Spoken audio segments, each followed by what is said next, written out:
Hello दोस्तों, क्या आपको पता है देवों के देव महादेव कहे जाने वाले भगवान शिव जितनी जल्दी प्रसन्न होकर अपने भक्तों का उद्धार करते हैं, वहीं उनका क्रोध भी सभी देवों से प्रचंड है। जहां सभी देवों को प्रसन्न करने के लिए बड़े बड़े अनुष्ठान किए जाते हैं, वहीं भगवान शिव शिवलिंग पर जल चढ़ाने मात्र से प्रसन्न होकर अपने भक्तों का कल्याण करते हैं। आइए जानते हैं भगवान शिव की तीसरी आंख के रहस्य के बारे में विस्तार से।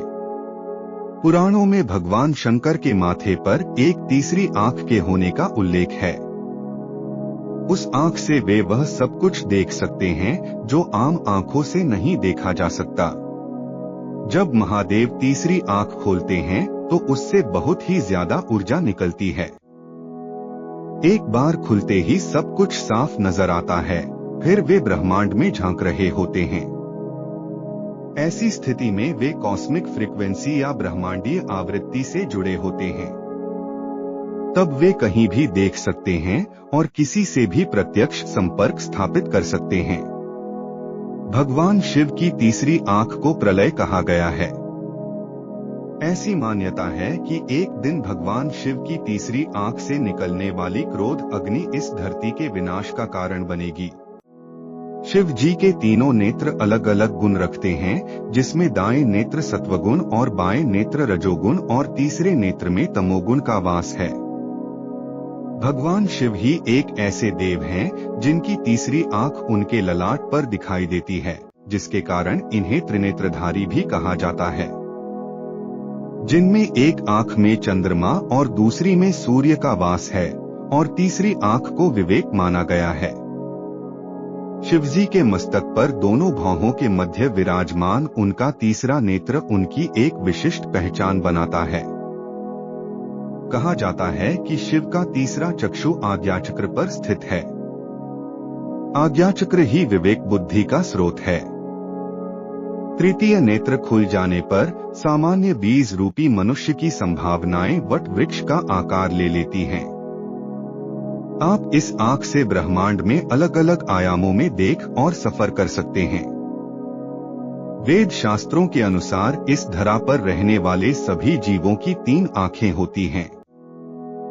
जहां 2 आंखों द्वारा सभी जीव भौतिक वस्तुओं को देखने का काम लेते हैं, वहीं तीसरी आंख को विवेक माना गया है। यह दोनों आंखों के ऊपर और मस्तक में मध्य होती है, किंतु तीसरी आंख कभी दिखाई नहीं देती। वेदों के अनुसार यह नेत्र उस स्थान पर स्थित है जहां मानव शरीर में चाज्ञा चक्रज नामक एक महत्वपूर्ण चक्र उपस्थित होता है। आज्ञा चक्र का अर्थ है हमारे शरीर में सकारात्मक ऊर्जा की शक्ति। इस चक्र को जागृत करने का अर्थ है मानव शरीर में संपूर्ण आध्यात्मिक ऊर्जा का समुचित प्रवाह होना। इसी आज्ञा चक्र के स्थान पर आत्मा का प्रबोधन ज्ञान प्रस्तुत और केंद्रित होता है। जो व्यक्ति इस ऊर्जा को जागृत कर लेता है, उसे सभी प्रकार की शक्तियां प्राप्त होती हैं। इस ऊर्जा के जरिए व्यक्ति ब्रह्मांड में सभी कुछ देख सकता है। भगवान शिव मानव का शुद्धतम स्वरूप हैं। वे ब्रह्मांड में सब कुछ देख सकते हैं। वे अतीत में देख सकते हैं, वर्तमान पर नियंत्रण रख सकते हैं और भविष्य भी देख सकते हैं। वे त्रिकालदर्शी हैं। तीसरे नेत्र के द्वारा आज्ञा चक्र सक्रिय होता है। पुराणों के अनुसार भगवान के तीनों नेत्रों को त्रिकाल का प्रतीक माना गया है, जिसमें भूत, वर्तमान और भविष्य का वास होता है। स्वर्गलोक, मृत्युलोक और पाताल लोक भी इन्हीं तीनों नेत्रों के प्रतीक हैं। भगवान शिव ही एक ऐसे देव हैं जिन्हें तीनों लोकों का स्वामी कहा गया है। धर्म ग्रंथों में भगवान शिव की तीसरी आंख से जुड़ी एक कथा प्रचलित है, जिसमें प्रणय के देवता कामदेव अपनी क्रीड़ाओं के द्वारा शिव जी की तपस्या भंग करने का प्रयास करते हैं। और जैसे ही शिव जी तपस्या भंग होती है, शिव जी क्रोधित हो अपने तीसरे नेत्र की अग्नि से कामदेव को भस्म कर देते हैं। यह कथा मनुष्य जीवन के लिए प्रेरणा का स्रोत भी है। कामदेव का वास प्रत्येक मनुष्य के अंदर होता है। उसे अपने विवेक और बुद्धि द्वारा मन में उठने वाले क्रोध और अवांछित काम वासना को शांत करना चाहिए। क्या आपको पता है, वैज्ञानिक रहस्य, मस्तिष्क के दो भागों के बीच एक पीनियल ग्लैंड होती है। तीसरी आंख इसी को दर्शाती है। इसका काम है एक हार्मोन्स को छोड़ना जिसे मेलाटोनिन हार्मोन कहते हैं, जो सोने और जागने के घटना चक्र का संचालन करता है। जर्मन वैज्ञानिकों का ऐसा मत है कि इस तीसरे नेत्र के द्वारा दिशा ज्ञान भी होता है। इसमें पाया जाने वाला हार्मोन्स मेलाटोनिन मनुष्य की मानसिक उदासी से संबंधित है। अनेकानेक मनोविकारों एवं मानसिक गुणों का संबंध यहाँ स्रवित हार्मोन स्रावों से है। Shivratri 2019 secret of Lord Shivas third I great mystery 8 of 10। यह ग्रंथि लाइट सेंसिटिव है, इसलिए काफी हद तक इसे तीसरी आंख भी कहा जाता है।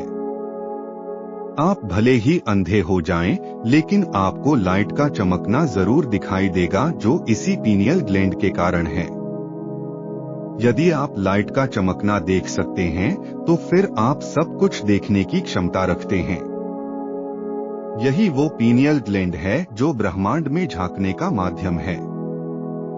इसके जागृत हो जाने पर ही कहते हैं कि व्यक्ति के ज्ञान चक्षु खुल गए, उसे निर्वाण प्राप्त हो गया, या वह अब प्रकृति के बंधन से मुक्ति होकर सब कुछ करने के लिए स्वतंत्र है। इसके जागृत होने को ही कहते हैं कि अब व्यक्ति के पास दिव्य नेत्र है। यह पीनियल ग्लैंड लगभग आंख की तरह होती है। पीनियल ग्लैंड जीवधारियों में पूर्व में आंख के ही आकार का था। इसमें रोएंदार एक लेंस का प्रतिरूप होता है और एक पारदर्शक द्रव भी अंदर रहता है। इसके अतिरिक्त प्रकाश संवेदी कोशिकाएं एवं अल्प विकसित रेटिना भी पाई जाती है। मानव प्राणी में इसका वजन 2 मिलीग्राम होता है। यह मेंढक की खोपड़ी में तथा छिपकलियों में चमड़ी के नीचे पाया जाता है। इन जीव जंतुओं में यह तीसरा नेत्र रंग की पहचान कर सकता है। छिपकलियों में तीसरे नेत्र से कोई फायदा नहीं, क्योंकि वह चमड़ी के नीचे ढका रहता है। आदमियों में यह ग्लैंड या ग्रंथि के रूप में परिवर्तित हो गई है। इसमें तंत्रिका कोशिकाएं पाई जाती हैं। ग्रंथि की गतिविधि गड़बड़ होने से मनुष्य जल्दी यौन विकास की दृष्टि से जल्दी परिपक्वता को प्राप्त हो जाता है। उसके जन्नांग तेजी से बढ़ने लगते हैं। यदि इस ग्रंथि में हार्मोन की मात्रा बढ़ जाती है तो मनुष्य में बचपना ही बना रहता है और जन्नांग अविकसित रहते हैं। और हाँ दोस्तों, जानकारी कैसा लगा कमेंट में जरूर बताएं।